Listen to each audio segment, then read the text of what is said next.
On today's episode of Locked On Women's Basketball, we talked to SB Nation writer Noa Dalzell about the March Madness tournament, WNBA Draft, and the upcoming WNBA season. This is Locked On Women's Basketball presented by Prizepicks. Download the app today and use the code LOCKEDONNBA to get $50 instantly when you play your first $5 lineup. Prizepicks, run your game.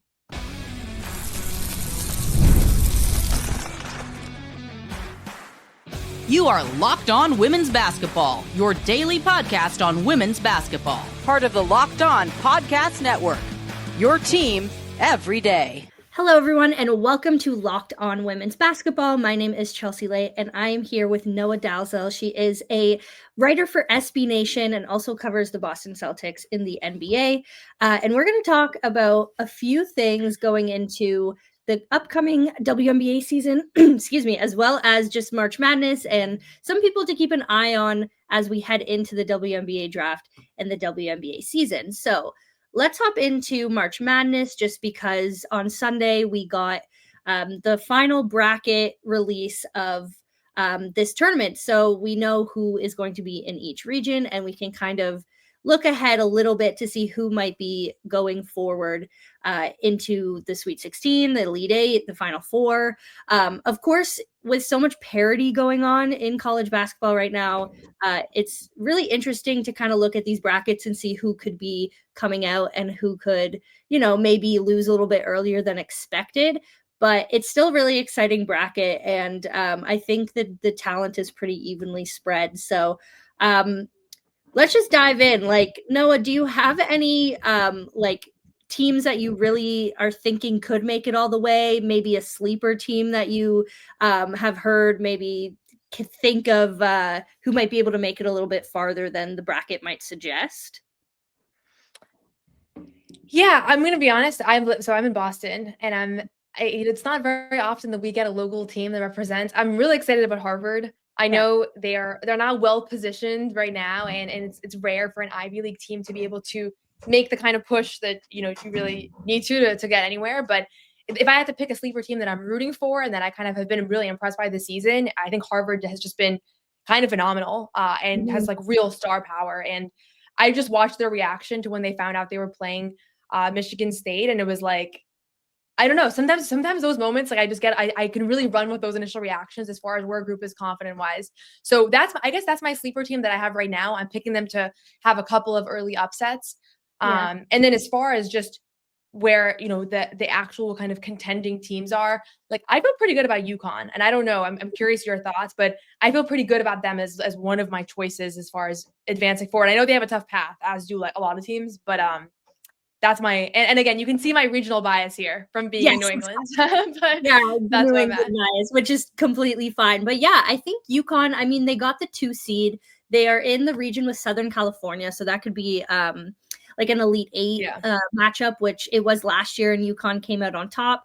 But I agree, they are definitely up there. And, with Paige Beckers playing the way she's playing right now, with AZ Fudd, I mean, we've seen so many flashes of AZ Fudd this season, like particularly against South Carolina. That was probably her best performance of the season. So that's a really good corner of the bracket. And I mean, that's not Harvard's bracket there with Michigan State. And then if they win, they could face NC State. Would be very interesting matchup for them. But I mean, just the way they've been playing, they have Harmony Turner who's can come out and literally just drop 40 points at any given time. So I do think that they have the potential to maybe upset Michigan State, which would be a really exciting game.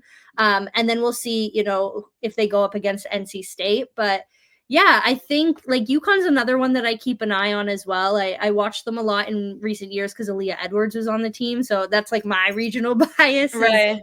Watching the Canadians, but I'm excited to see how USC performs this year. They were definitely a favorite last season, but of course had to match up against UConn.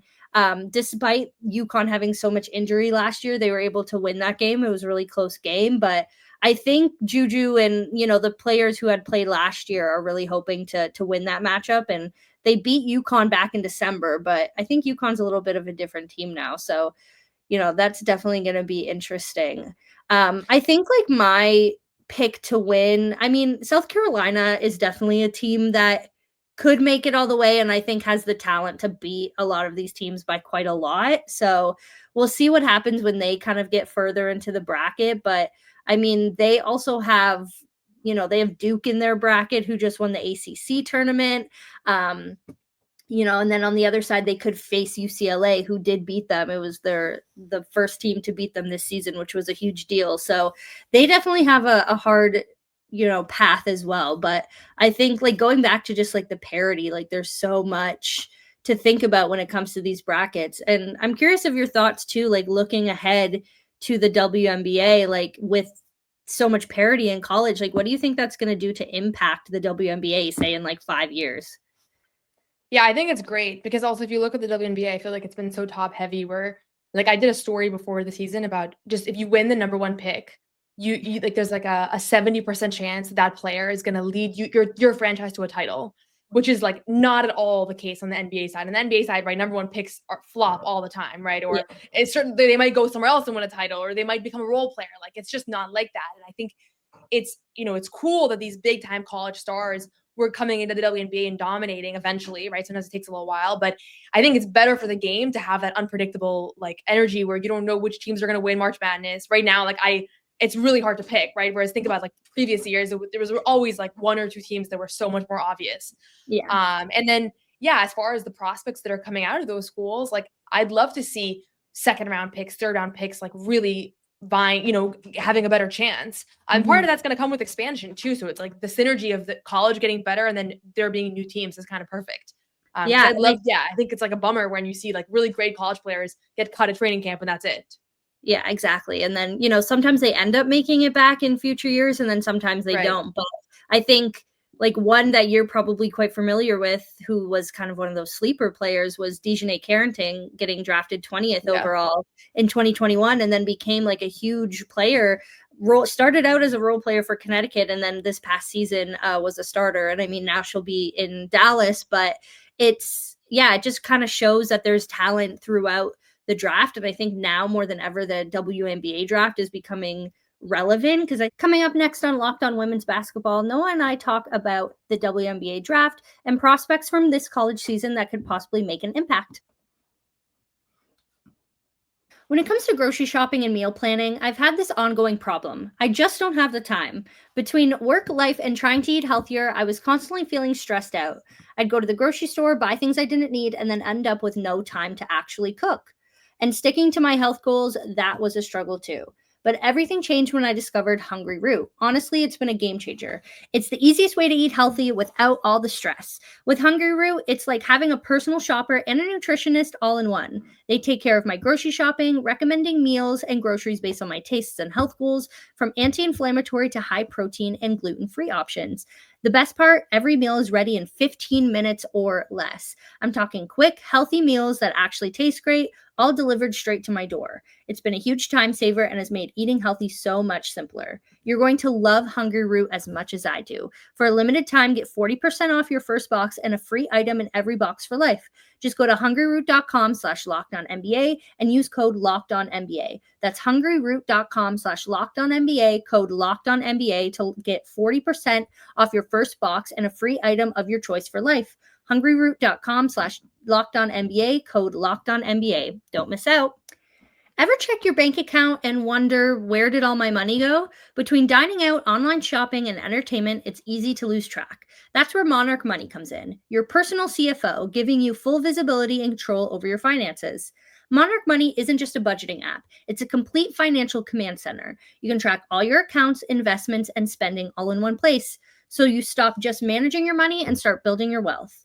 When I started using Monarch, I realized just how much I was spending on food delivery, and now I budget smarter and save more. Take control of your finances with Monarch Money. Use code LOCKEDONNBA at monarchmoney.com for 50% off your first year. That's monarchmoney.com, code LOCKEDONNBA for half off your first year. Let's kind of flip forward from March Madness. This is kind of a time, and I think Kate Martin is a great example of this. Players that have had really great performances in the tournament, and then that reflects into the draft, and then that reflects into them getting like a good chance in the WNBA.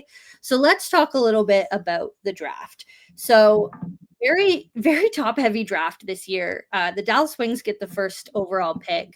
And then it goes Seattle. The Mystics have 3 picks in the top 6. Golden State obviously gets in there. New York just traded their 7th pick. We'll talk about that a little bit later. But yeah, so like looking at not only the teams that have the top picks, but also the players that are up there, you know, Beckers, Miles, Sonia Citron, Kiki, Anissa Morrow, like those players that kind of have that star power in college right now. Who do you think is going to be the best like team matchup versus like player in that, like in terms of what a Yeah, team as far as just like a perfect fit. Yeah. So you know what's funny? I was doing like a mock story that I haven't published yet. And Yeah. I actually don't have one combination where I'm like, this player is going to come into this team and right away, like elevate their play the way that there was last year, really obvious fits. Like last year, like you didn't have to be a genius to know that Caitlin Clark going to the Fever was going to change everything. Even, you know, like there's a number of them. Cause I'm even thinking Paige Beckers, like, I feel like it's pretty much a guarantee at this point that she'll be number 1, even though they've been, you know, she hasn't had like the most dominant college season. And there's been other players, Olivia Miles, Sonia Citron, that I think have been, I don't want to say surprises, but maybe have had better seasons than maybe some expected. Yeah. But it seems like inevitable that you're going to take not just for her game, but also for her star power. Like you're kind of elevating the franchise just like that too. Yeah. But I don't think she's going to come in and like dominate for Dallas. That's just not the kind of style player she is. I think with Enrique being so ball dominant, she's going to play maybe a little bit more off ball. So I guess I think this is a draft of players that are going to be really great role players on their teams from at the beginning, at least. I don't know that I see and I think Paige is going to be great in Dallas because they could use another playmaker. She's kind of just a good I think she'd be great, honestly, anywhere she went. Like she's just one of those players that you can just kind of stick anywhere. And the system that she's playing in right now kind of, elevates that. But I don't know. I don't have anybody that's like, if they go to this team right away, they're going to be a star. They're going to really change things. And somebody is going to be that. But it's hard for me to gauge at this point. Do you have somebody that stands out like that? Yeah, it's hard because so many of the teams have like multiple picks. Like I think like Washington has multiple picks. Connecticut. Yeah, Washington has 3 top 6 picks, I think, right? Yeah, which is wild. I'm like curious. Wild. I mean, we're coming up now to today's the 17th. So it's about a month now until the draft. Yeah. So like I'm curious to see if any more trades happen, if excuse me. I mean, we already had one last night for us. It's Monday when we're filming this, but I'm very curious. And I think the thing that is going to mess this up in the next few weeks is that players may not even declare. Like some of these players that I'm looking at on these mocks might end up staying another year. They might end up entering the transfer portal.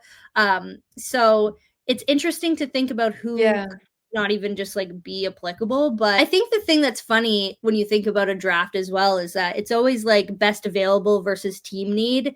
Because when I think about Dallas, like a Paige Beckers type player would be the first thing that I would assume like, oh, you should go for that in the draft. But because it's Paige Beckers, it's just like you said, it's like inevitable at this point. So it's definitely very interesting to think about.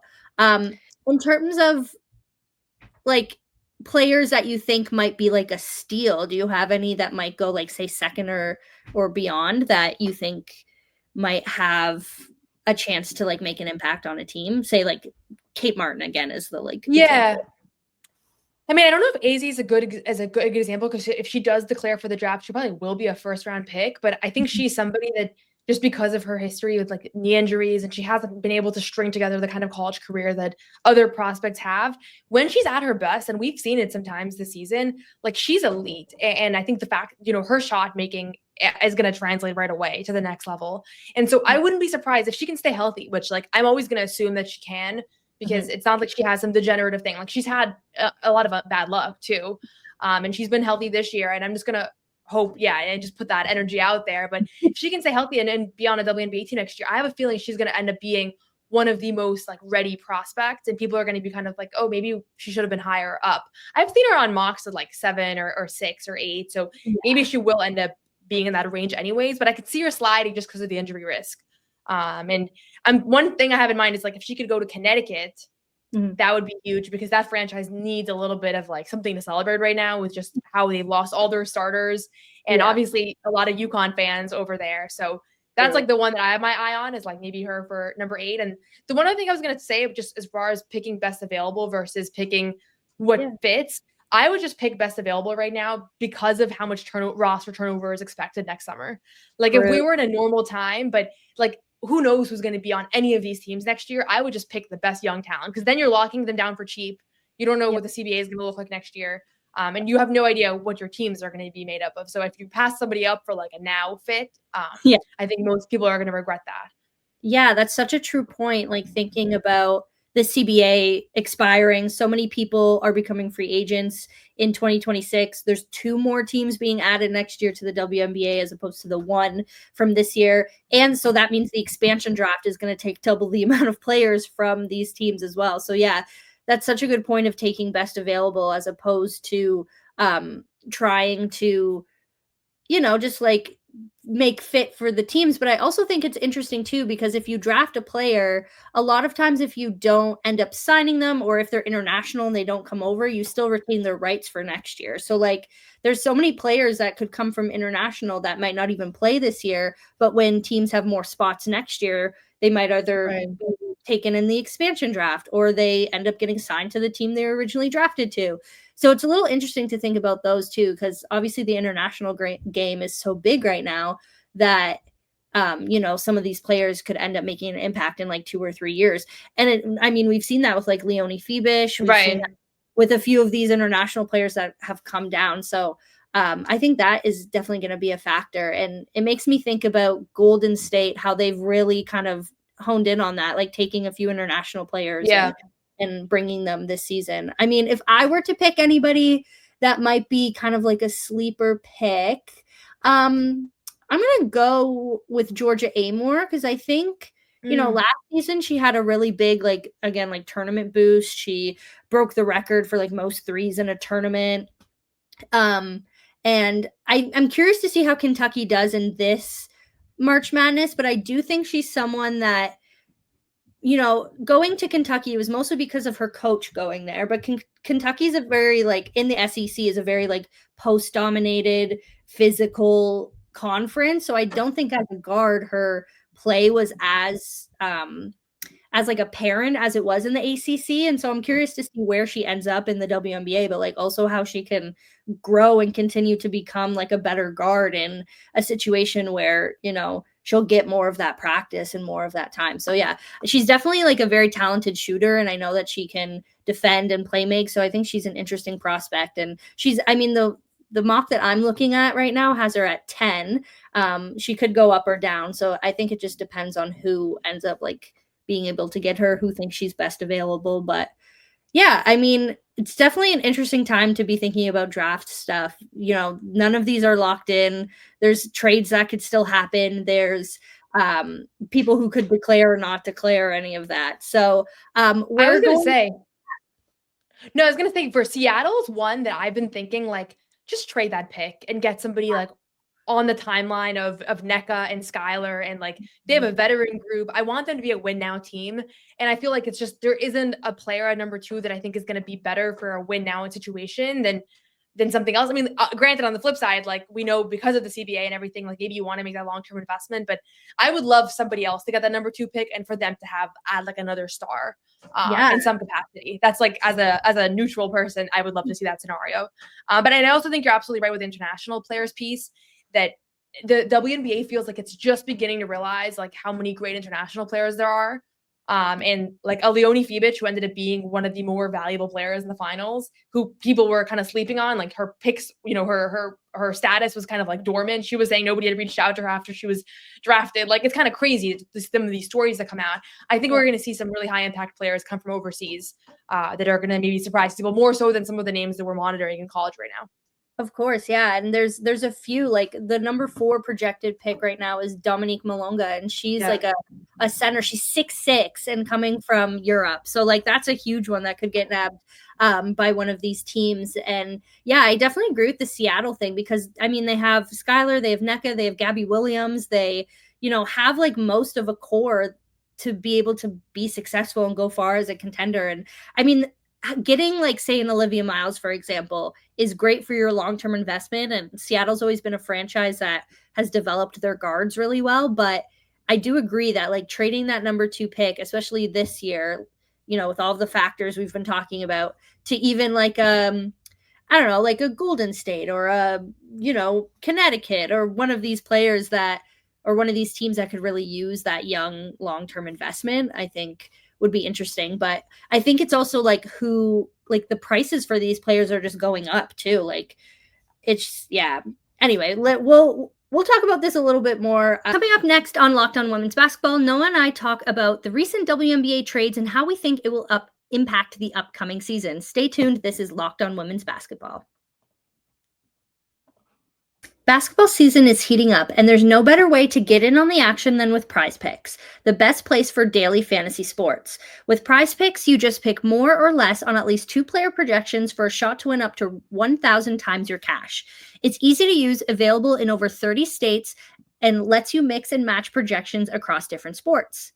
This week, I'm selecting Luka Doncic for more than 25 points and Jason Tatum for more than 8 rebounds. Download the app today and use code LOCKEDONNBA to get $50 instantly after you play your first $5 lineup. That's LOCKEDONNBA for $50 instantly after you play your first $5 lineup. Prizepicks, run your game. The NCAA tournament is here, and so is the Bracket Breakdown. Locked On Podcast Network and Amazon Fire TV channels are teaming up to deliver NCAA tournament coverage like never before. Watch studio shows featuring former players and Locked On's local experts as they guide you through every upset, buzzer beater, and bracket matchup. Stream it all for free on Amazon Fire TV channel. Search Bracket Breakdown to see it all for free. It's your team every day. Let's talk about the WNBA trade that happened on Sunday. So on Sunday, it was announced that Natasha Cloud was being traded from the Connecticut Sun to the New York Liberty in exchange for their number 7 pick in this draft coming up, as well as a 2026 pick, which I saw that trade happen, and it was late last night, or late Sunday for people watching on Tuesday. But I saw it and I was like, okay, I get it because this has been rumored for a while. I like the fit in New York, but I'm so interested to know like why Connecticut was so anti-moving Marina Mabrey, but then also let like Natasha Cloud go, which is interesting. Maybe the price is different, but I'm curious of your thoughts on that trade itself. Yeah, I have a lot of thoughts on this. It was crazy timing because it was like they're unveiling the bracket. Unrivaled is in the middle of like an awesome semifinals, and this trade happens. I was like, this is not a win for beat writers who are trying to just enjoy the game. Yeah, exactly. But it was. So a couple of things. I think first of all, New York probably looked around and realized that other teams are getting better. Yeah. They're the defending champs, but it's hard to defend a title, and typically just not just for the WNBA, but just in general, if you follow professional sports and basketball and whatever, if you stay the same after a title, other teams get better, it's really hard to defend it, right? Like you're naturally going to get worse in theory. And so I think they looked at like Indiana and just the stock of that roster. And you're thinking to yourself, like, you need to lessen the load a little bit on people like Sabrina, Breanna Stewart, Jonquel Jones, who obviously are going to be the key to whatever this team's able to do. She's perfect. She's a perfect fit for them because you lost Courtney Vandersloot, so you could use another like natural playmaker. I don't know the situation with Benijah Hamilton, but obviously she suffered some sort of injury in Unrivaled, and she's also known to have suffered, she has injuries that she's kind of dealt with. So I think ideally if you have some insurance for her, and maybe she even comes off the bench, or you just kind of lessen your reliance on her as a player, that's a win. And now you're bringing in this elite two-way guard who I'm a huge Natasha Cloud fan. I think that she's just somebody that can kind of do it all. And she has elevated her game at the highest level in the biggest moments. Like if you think back to 2 years ago at Barclays and her getting a standing ovation from that crowd because of just how awesome that performance was, like she's just a winning player. And I think you look at that defensive lineup now between her and Breanna Stewart and Jonquel Jones, like I genuinely feel bad for teams that are going to have to deal with that. It's like 3 of the league's best defenders. Yeah. And then for Connecticut, it's just, they're in a weird place because on one hand, like you're clearly not going to be a contender anytime soon, but you also don't want to be god awful. Like you don't want that, right? Like you have fans that are coming in, you have season ticket holders, and the WNBA is not a tanking league the same way that the NBA is. Like teams want to be good. And especially right now, you have all these increased eyes. This is the time to draw in fans. And I have people in Boston that are telling me like, are the Sun going to be like the worst team ever next year? Like, I want to get into the WNBA. Should I pick another team? And I think you keep Marina Mabrey because she's going to help keep that group functional. She's an elite offensive player. You have Tina Charles, who I know is not prime Tina Charles, but she's still great. And so I think they want to just kind of stay afloat next year as they rack up draft capital and international talent and kind of figure out their next steps here. So there is a sense of like, you can't just give away all your experienced players and rely on a bunch of draft picks and rookies and assume that that's going to make you competitive night in and night out. Because even if you're not going to be great, you still want to be competitive, right? Mm-hmm. And Marina, they gave up a lot to acquire her. They really did. And so I understand, like, I don't know what I would do if I was Jen Rosati. Like, I think you're in a tough spot. But I understand the reluctance to give somebody up who literally you acquired a few months ago who wanted to be here. Natasha's in a different boat because like she didn't ever make any motion. She didn't want to be traded. She didn't want to be here. She's a little bit older than Marina too. But I think you owe her a little bit more as far as just like she comes in a neutral place. Like she didn't ask to be part of any of this. So I'm assuming that's part of it. I don't know if Marina's value is lower because of all the trade requests too. Like she is a great player. I don't know that I can pick like one's better than the other. They both kind of do their own things. But I wouldn't be shocked if Natasha is like, she was in the Mystics for her whole career. She won a championship. Like she kind of comes with a little bit less baggage. Not that Marina has baggage, but just like her career hasn't panned out, I guess, the way that it could have if she got in better situations. Yeah, I definitely agree with all of that. The thing, talking about Connecticut and how they don't want to be awful, I do think that even if they were to like trade up in the draft a little bit more, but even with the 7 and 8 pick right now, they have the opportunity to draft really talented players that would definitely immediately make an impact and immediately be able to play really big minutes, be able to help them, succeed. And I mean, we're talking about tanking teams. Like, we both cover the NBA. I have been covering a tanking team this season. Like, I'm glad that the WNBA isn't a tanking team or a tanking league, because it just, I don't know, like every team has the incentive to be good. Even if you end up not making the playoffs, you get a lottery pick. So it's not like you really have to try that hard to like tank like the NBA does. Like in the NBA, you literally, there's teams like very much trying by lineups and taking people out of the game and resting and all of that to purposely lose games. Where in the NBA or the WNBA, it's just, well, on the last day, the luck didn't end up in your favor, and so you're in the lottery now. Like, and I'm curious to see how the expansion teams change everything as well, because right now we have 8 playoff spots. We're gonna have 13 teams this season, 15 teams next season. I'm curious if like they open up the playoffs a little bit more, or they just have more lottery teams and the lottery just expands, and how that will affect teams like quote unquote tanking.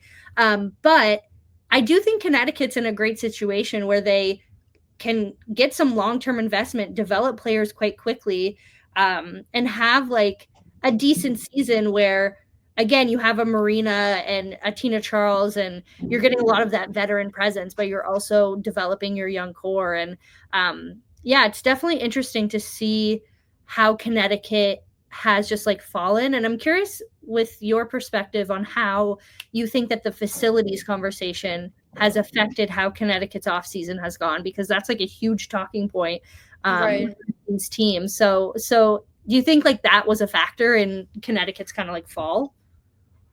Yeah, I think it definitely was. And you look at like the things that Alyssa Thomas has said about Connecticut over the last year. She pretty much made it clear after she came back from the Olympics that like she kind of talked to other people in the league and like heard about their facilities and was like, I'm not sure about this. And she spent her whole career there. She's 33 years old. Like, she deserves to have the state of the art facilities that like she'll get in Phoenix now. I think Unrivaled has pushed that a little bit too, because players like Alyssa Thomas are now going to Unrivaled, and now they have things that they have never had access to as professionals. Yeah. They're not. I do want to disclaim, like, they're not the only team in the WNBA that doesn't have facilities.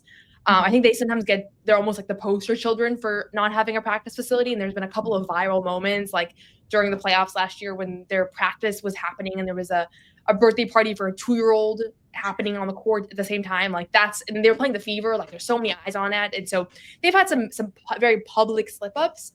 But I think it's the combination of the facilities and then also the fact that they're not in like a big market at all. Like, you're living in the games are in the Mohegan Sun Arena in Uncasville, Connecticut, and you're far away from everything. Dejanay Carrington was talking about this on Angela Reese's podcast recently. Like she was having to drive like 45 minutes to get her nails done, an hour to get her hair done. Like there's a lifestyle component too that's not in their control if they're going to be based out of there. So you have now the fact that they are rebuilding.